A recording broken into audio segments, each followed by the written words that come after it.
Hi there folks, and welcome to this easiest way to learn C programming. In this video I will show you how to learn C coding in an easiest way that you can imagine. So what are we waiting for? Let's get started.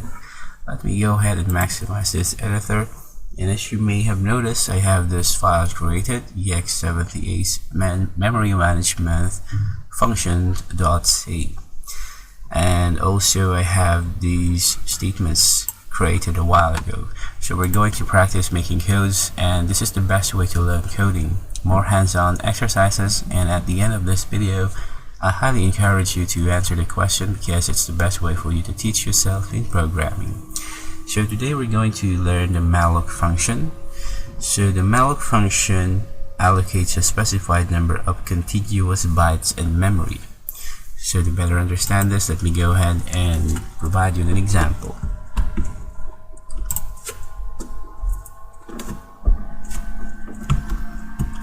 So we need to include the standard library, std library. So it should be added at the top of our code.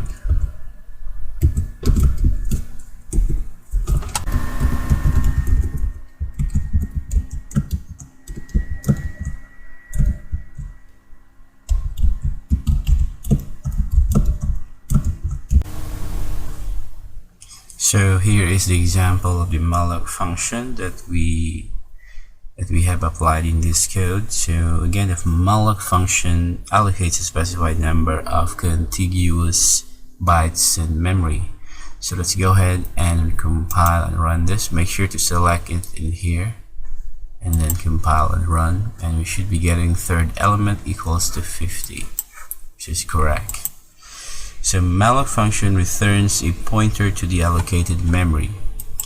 Notice that the size up was applied to PTR on this line.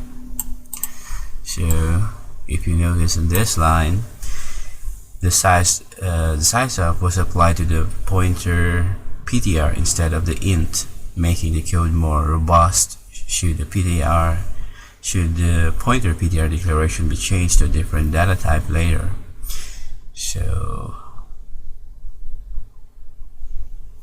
So just to simplify things, this example pointer PTR plus 2 is the same or equivalent to